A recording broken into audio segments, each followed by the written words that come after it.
This is Randolph Probst. He's a bellboy at the President Hotel in Kansas City.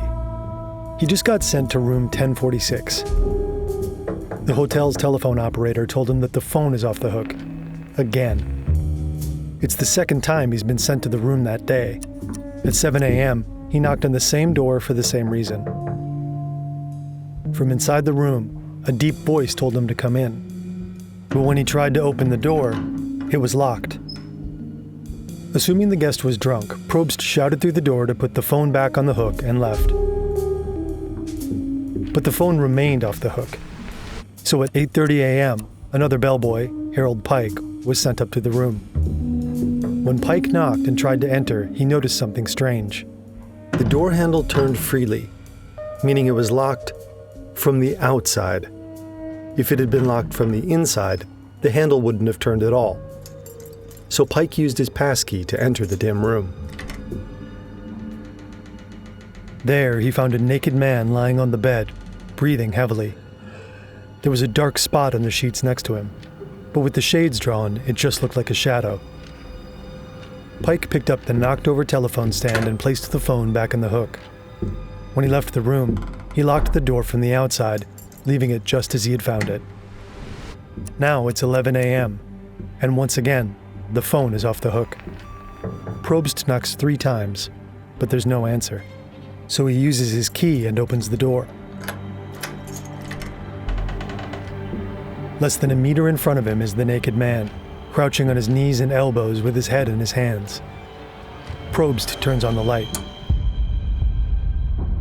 There's blood everywhere. It's all over the walls, the bed, and the bathroom. The man has a head wound. Frightened, Probst runs out and alerts the assistant manager, Mr. M.S. Weaver. The staff call for a doctor and notify the police. At around 11:15 a.m., the 2 men and another staff member return to the room. But they can only open the door a few inches. It seems the injured guest has collapsed against it from the inside. 15 minutes later, Dr. Harold F. Flanders arrives at the scene. Mr. Weaver, Dr. Flanders, and the bellboy, Pike, enter the room. The guest is no longer blocking the door. Instead, they find him sitting on the edge of the bathtub with his arms and head draped over the sink. Strangely, there's a clothesline tied around his neck, ankles, and wrists. The doctor takes stock of his condition. He's been stabbed in the chest. The wound might have punctured his lung. His skull is fractured on the right side, where he was struck multiple times. And there are bruises around his neck suggesting he's been strangled. Miraculously, the man is still breathing and semi-conscious. The doctor cuts him loose and notes that his wounds aren't fresh. They seem to be at least 6 or 7 hours old. The blood is already dry. According to newspaper reports, when police detective Ira L. Johnson arrives, they ask the wounded man a series of questions. Who did this, Mr. Owen? Who was in the room with you? Nobody. How did you get these injuries? I fell against the bathtub. Did you try to commit suicide? No. Following this brief exchange, the man loses consciousness. He's taken to the hospital, but he slips into a coma. Later that night, he dies, taking his killer's identity with him to his grave. The murder is national news. It's called America's Strangest and Perfect Murder Crime. The Kansas City police are stumped. This case came nearer to being the perfect crime than any other murder Kansas City has seen. The strange occurrences in the President Hotel have fascinated people for almost a century. A few years ago, the case files were made public for the first time. Some 500 documents contain detailed witness accounts, anonymous phone calls, letters from a dead man, and a mysterious object found in an attic decades later. This is the unsolved murder in room 1046.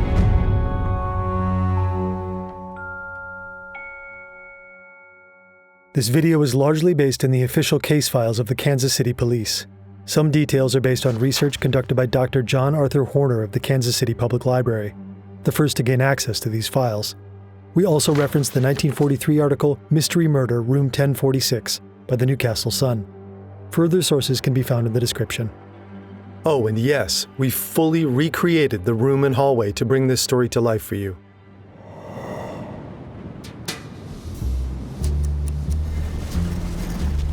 It's afternoon, and bellboy Randolph Probst is asked to escort a new guest to his room. The guest is Roland T. Owen. He looks young, but his age is hard to guess. He could be anywhere from his early 20s to his mid-30s. He's well-dressed in a black overcoat with a heavy-set build and brown hair. He also has cauliflower ear, giving him the look of a boxer or a wrestler. They take the elevator all the way to the 10th floor. While checking in, the young man had made a very specific request. He asked for a room several floors up with a window that didn't face the street. He's assigned to room 1046. In the elevator, Owen tells Probst that he stayed at the nearby Mulebach Hotel the night before. When they enter the room, Probst turns on the light. He observes Owen taking a brush, comb, and toothpaste out of his overcoat pocket and putting them above the bathroom sink. Strangely, they're the only items he checked in with. As they leave the room, Probst turns off the light, locks the door from the outside, and gives the key to Owen. They ride the elevator down to the lobby together, and Owen leaves the building. Around 40 minutes later, cleaning lady Mary Soptic knocks on the door of room 1046. To her surprise, Owen opens it. She had expected a female guest, so she excuses herself, telling Owen she'll call again later, but he doesn't seem to mind. Entering the room, Soptic notices the blinds are drawn tight. The only light comes from a dim desk lamp. Seeing the expression on Owen's face, she notes that he seems worried about something, or afraid. As she starts to clean, he puts on his overcoat, goes to the bathroom to comb his hair, and leaves the room. On his way out, he instructs Soptic not to lock the door, as he's expecting a friend in a few minutes. But by the time she leaves, no one else has arrived. And cut. Bringing room 1046 to life took quite a lot out of our producer, Mona, and it's tough to wind down after adrenaline-filled production days. For a lot of you, winding down means white noise or whale sounds or doom scrolling until your phone drops on your face. You do you. Chances are you're already battling a room that's too hot, bright, and noisy. Luckily, Mona has a manta mask. They do masks you can actually sleep in. On your side, face down, in the tub, whatever your sleep style is. It's got adjustable eye cups and breathable material, and it's 100% blackout.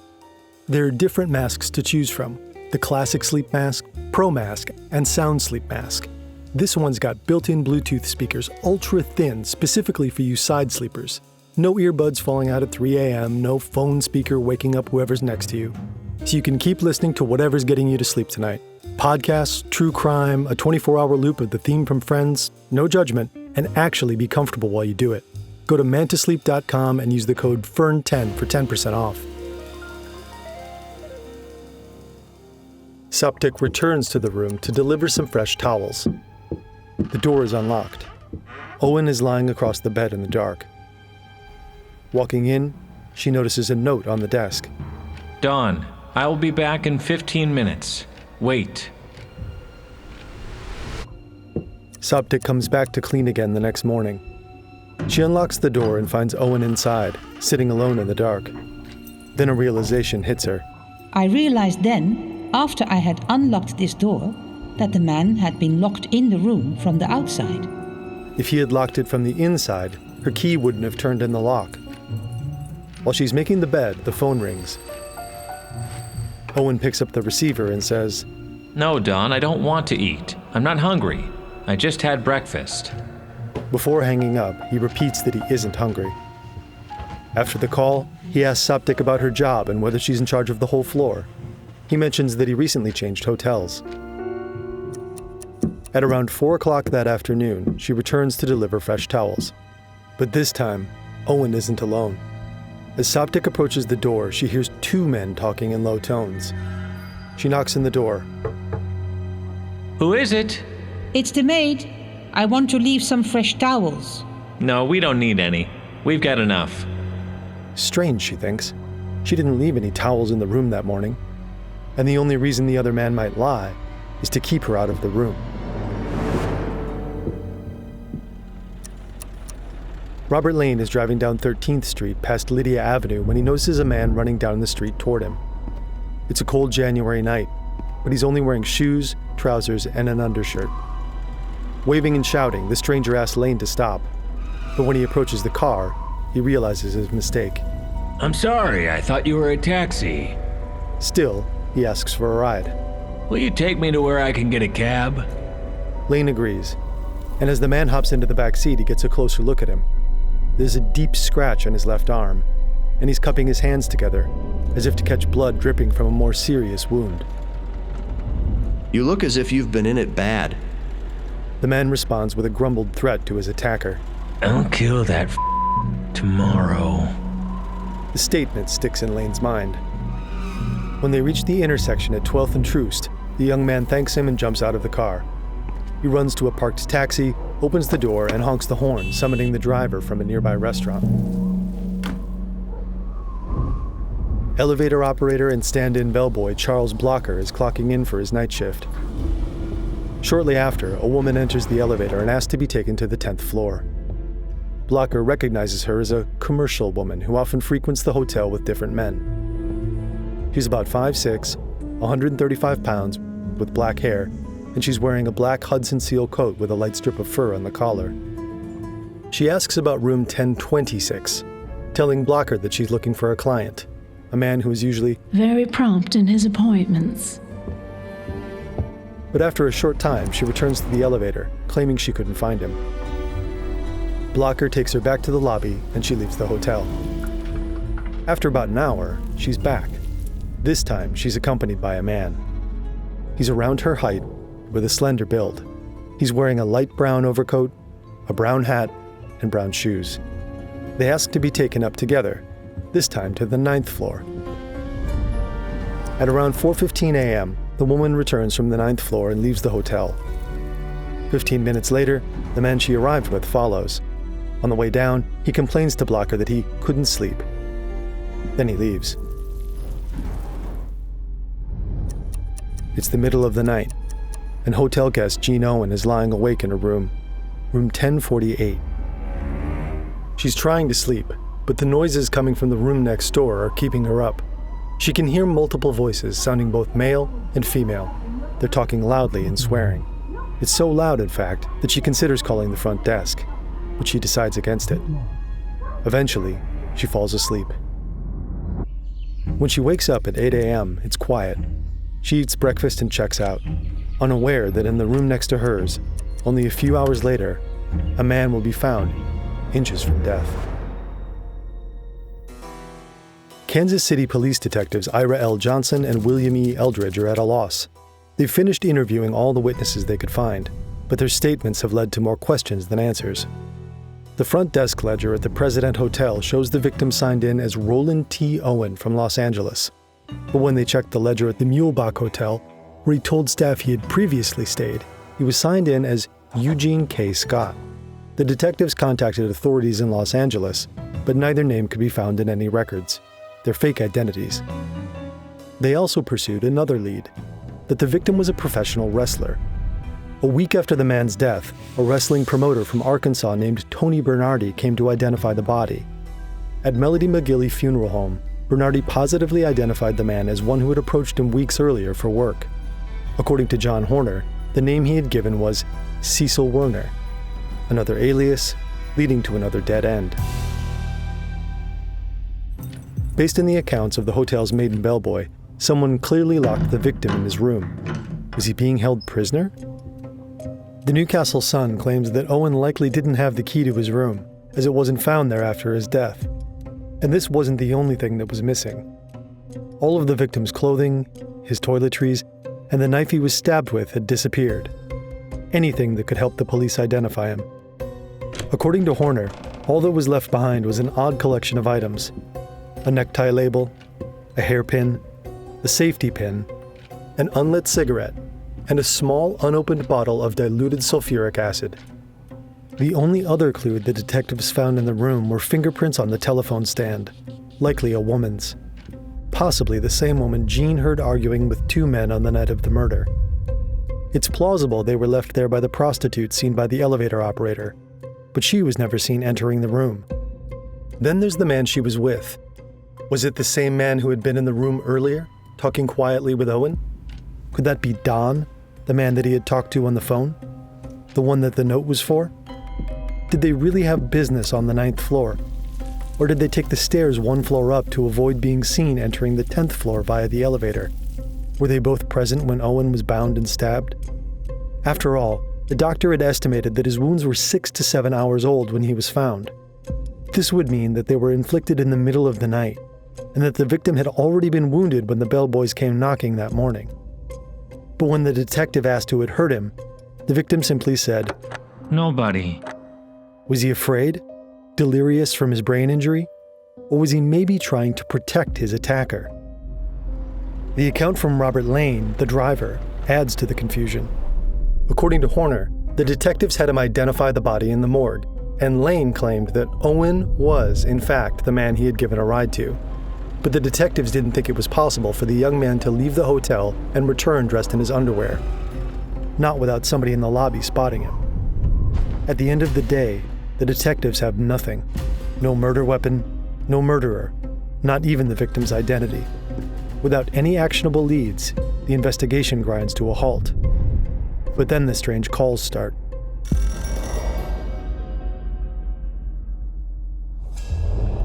This is Mr. McGilly. He's the undertaker at the Melody McGilly Funeral Home, where the body of Roland T. Owen has been on display for around 3 months. During this time, thousands of people stop by in the hopes of identifying the body, without any luck. Since no family member or relative has come forward to claim it, the time has come to bury the body in a mass grave reserved for the poor and the anonymous. But first, an obituary for the unknown man is published in the Kansas City Journal-Post. Horner claims that shortly after, Mr. McGilly receives an anonymous phone call. The man on the other end makes a simple request. Don't bury Owen in a pauper's grave. Instead, he asks that Owen be buried in Memorial Park Cemetery. He assures the undertaker, I will send funds to cover the funeral expenses. The caller explains that Owen Jilted a girl he'd promised to marry. He claims to have witnessed this, and that the three of them held a little meeting at the President Hotel. Who is this? I'll have to report this to the police. Unconcerned, the man simply responds, That's all right, Mr. McGilly. He says one last thing before hanging up. Owen hadn't played the game fair, and cheaters usually get what's coming to them. Meanwhile, the editor of the Journal-Post also receives a phone call, but this time, the caller is a woman. She tells the editor that the story in the paper is wrong. Roland Owen will not be buried in a pauper's grave. Arrangements have been made for his funeral. Who are you? Who's calling? Never mind. I know what I'm talking about. What happened to Owen at the hotel? He got into a jam. Just as the man on the first call promised Mr. McGilly, 20 days later, the funeral home receives a special delivery. A letter carefully addressed using a pen and ruler. Enclosed is $25 in cash. And this isn't the only anonymous delivery. 13 American Beauty roses are sent to the funeral. The florist who delivers them is instructed to include a card. It contains just the words, Love forever, Louise. Roland T. Owen is buried in Memorial Park Cemetery instead of in a pauper's grave. Police detectives are the only pallbearers. Expecting the man or Louise to show up, other officers disguise themselves as gravediggers and watch the cemetery for days. In the end, no one shows up to the funeral. No one visits the grave. The phone calls and the cash deliveries are impossible to trace. Despite a new theory being pushed in newspapers that this was a lover's quarrel gone wrong, the investigators don't buy it. They're once again at a loss. For almost 2 years, the trail goes cold, until a certain woman randomly stumbles on a curious newspaper article titled The Mystery of Room Number 1046. This is Ruby Ogletree.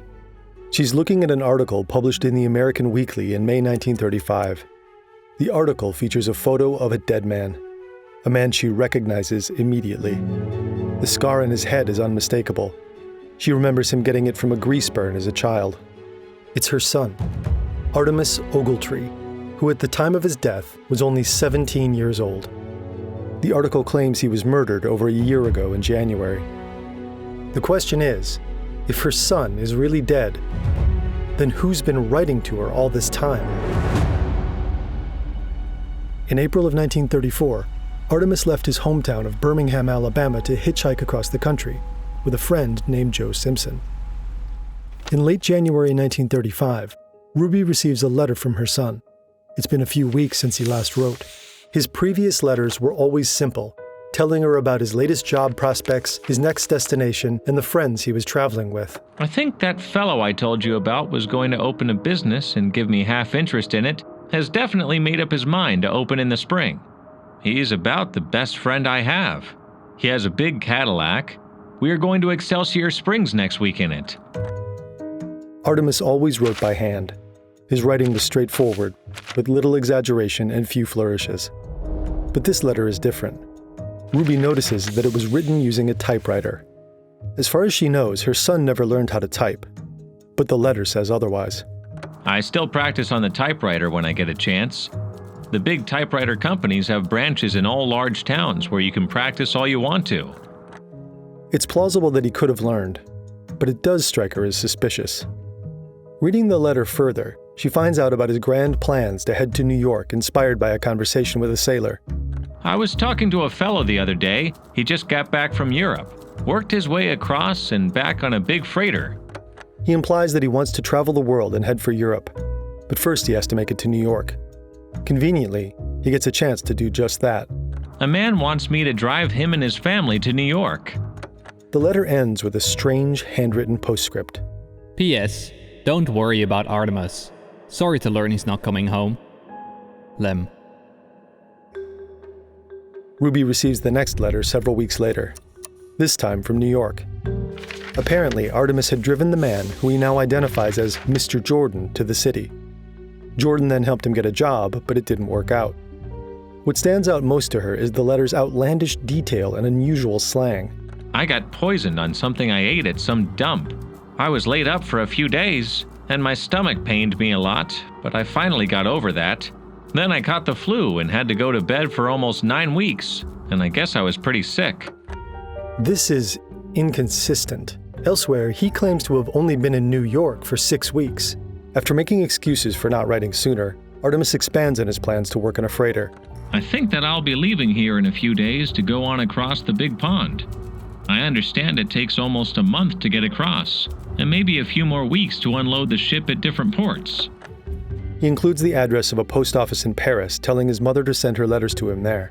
I sure want to see Paris, so I'll be heading that way all the time. But shortly after, Ruby receives another letter from New York. Well, I joined the freighter for the trip across, and they have put me to work already. Confirming his departure, he clarifies one last detail. I decided not to send my heavy coat home. In the previous letter, he had written that he might send his winter clothes home to her. It's a curious detail. A coat also disappeared from the scene of the crime. The signature in this final letter is once again typewritten. Artemis. Ruby Ogletree doesn't hear from her son for another 4 months. Then, one day in August, she receives a phone call from a man with a familiar name, Mr. Godfrey Jordan. Ruby has a 45-minute phone call with her son's mysterious benefactor. Jordan tells her that he's just left Artemis in Cairo, Egypt, where they had met while Jordan was traveling through the Holy Land. Another inconsistency. Mr. Jordan supposedly met Artemis in New York. Now he's claiming they met somewhere halfway around the world. According to him, the two formed a life-and-death bond when Artemis saved him from a band of thugs. To repay him, Jordan says he gave Artemis money and arranged for his passage home through Paris and London. The Newcastle Sun reports that he also claimed Artemis married a wealthy woman in Cairo and was doing well. Conveniently, he even has an explanation for the typewritten letters. Apparently, Artemis lost his right thumb during the fight for Jordan's life. Because of this injury, he could no longer hold a pen to write. This also doesn't make much sense. Why would he have started typing in New York even though he only lost his thumb in Cairo? Ruby is understandably alarmed by the call. Jordan assures her that Artemis is fine and will be home for Christmas. He urges her not to worry about not hearing from her son. But she doesn't buy it. The story simply seems too outlandish, so she begins an investigation of her own. First, she contacts the American Consul General in Cairo. She details her call with Jordan and asks them to find her son. The consul replies a few weeks later. They are unable to find any trace of him. Then she writes to the director of the FBI, J. Edgar Hoover, asking for any information. 10 days later, Hoover replies. A search of the Bureau files has failed to disclose any information about her son. She also writes to the Department of State to inquire about Artemis's passport. No record is found of such a document ever being issued to him, meaning legally he couldn't have traveled to Egypt. Making no progress with her inquiries, she has one last hope, that her son will make his way home for Christmas. But despite Jordan's promise, Artemis never shows up. Desperate, Ruby makes a last-ditch effort to find her son. She sends a letter to the president, Franklin D. Roosevelt. It contains a photo, a description, and a mother's plea. I fear he has fallen into the hands of some gang, or something has happened to him. I simply must find some trace of him. Her letter to the White House is forwarded to the FBI. 8 days later, she again receives a response from FBI Director J. Edgar Hoover. Please be advised that this photograph is being retained in the files here for future reference. Regarding your son, you'll be promptly notified. The picture she sent isn't linked to the murder in Kansas City. Things don't fall into place for Ruby until she sees her dead son in that article 10 months later. The identification of Roland T. Owen as Artemis Ogletree breathes new life into the investigation. With the victim's real name, the detectives are able to retrace his steps. They discovered that for several months he had stayed at a third place in Kansas City, the St. Regis Hotel. There, he checked in with a companion, a man who signed the register as Donald Kelso, presumably the Don. In 1937, there finally seems to be a break in the case. A man is arrested in New York, a career criminal who is known to have used Donald Kelso as an alias before, a man who served time in a psychiatric ward in Artemis's hometown of Birmingham, Alabama, a man convicted of a murder in New York that had striking similarities to the Ogletree killing. According to a New Yorker article from 1938, he had shot his roommate, dismembered him, and attempted to ship the nude body to Memphis in a steamer truck. His real name is Joseph Ogden. Police Chief Otto Higgins decides that the cases have too many things in common for it to be a coincidence. To prove the connection, the police send samples of Joseph Ogden's handwriting in the hotel register to the FBI. But the tests are inconclusive. Still, Chief Higgins is convinced that Ogden is the killer. In the minds of the police, the murder is solved. We have the picture of Joseph Ogden and are satisfied that he is the man known to us as Don Kelso. And the letters written to his mother, all check. You might call it a mother's intuition. Ruby Ogletree doesn't believe Ogden is her son's killer. To her, the letters and the phone call she received were too personal. They didn't seem like the work of a random gangster, but somebody who knew her son intimately. Someone like his friend Joe Simpson. And Ruby has mentioned her suspicions about Simpson to the police before. Mrs. Ogletree does not know of anyone her son left Birmingham with except Joe Simpson. But the detectives have already corresponded with Simpson by letter.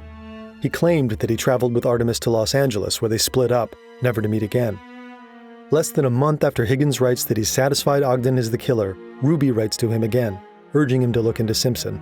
I really do believe Joe Simpson can give us some real information, if you could only make him talk. But the detectives ignore her suspicions. In their eyes, his alibi doesn't warrant further investigation. So Ruby continues her investigation alone, determined to find an answer. Her first lead is a letter Joe Simpson had sent after it became public knowledge that Artemis was the victim in the mysterious murder in room 1046. In it, he told the same story he had presented to the police.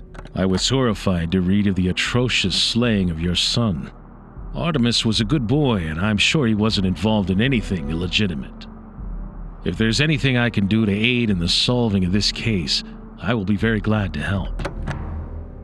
This thoughtful gesture also contained an interesting postscript. P.S. Artemis and I left Birmingham alone, only two of us. If true, this means that Simpson was the only person on record to have seen Artemis alive before he re-emerged under different aliases in Kansas City. Ruby becomes even more suspicious when she finds out Simpson had failed to visit her while in Birmingham for work. He'd promised to do so multiple times. Clearly, he's avoiding her for some reason. She wants to speak to him face to face, so she hunts him down. Ruby, Her husband and a friend track Simpson to the house of one of his friends, Bill Hogan. Simpson's car is parked in the street, so Mr. Ogletree goes to look for him, leaving his wife and her friend behind. It takes over an hour for Joe and his friend Bill to come outside. All five sit in the Ogletree's cramped car together. I said to Joe, well, 5 years are a long time for one to keep trying to see one. I had been told he did not intend to see me at all. Joe tells Ruby that he had only avoided seeing her because he was afraid she would cry. It seems to her that Joe answers her questions very carefully. Mostly, he claims not to remember. But a few key things stand out to her. The first is Simpson's voice and speech patterns. During her call with Godfrey Jordan, she had noticed a specific verbal tic. He repeatedly prefaced his sentences with, "You see," or, "You see, it's like this." Sitting in the car now, Joe says something that sets alarm bells ringing. "You see, Artemis told me he wanted to go to Africa." Right after, his friend Bill corrects him, saying, "Egypt." Why would he correct him? Was it a slip-up? And how would these boys know about the Egypt lie she was told on the phone? The longer she hears his voice, the more confident she becomes. Finally, she confronts Joe directly. I looked Joe square in the eyes and I told him I would know the voice that talked to me from Memphis. Sitting closely together in the car, his physical reaction is difficult to hide. He turned red, dropped his eyes, and was nervous. When the investigation comes up, she notes a curious shift in Joe's demeanor. She says that Kansas City's chief of police called the murder in room 1046 the perfect crime. At that, Joe seems to become cocky. He laughs and says, "It is. They'll never get the ones who killed him." Mirth is a strange reaction to your friend's death. Ruby then mentions that her son was found nude, without any of his clothes or even his shoes. Once again, Joe just laughs and says, "They were mine." He goes on to explain that he and Artemis had gotten kicked out of a hotel and slept in a park together. There, Artemis's shoes were stolen off his feet. The claim raises questions about the story that they had parted ways in LA, because Ruby remembers a crucial detail. Artemis had wired her about buying a new pair, and the wire had been sent from Kansas City, Missouri. If Joe remembers Artemis needing new shoes, it's likely the boys were together in Kansas City. Then Joe implies that he couldn't have been with Artemis because he was in high school during that time in 1935. But Ruby sees in the school's records that Joe was expelled for poor attendance on January 2, 1935, the same day Artemis checked into the President Hotel.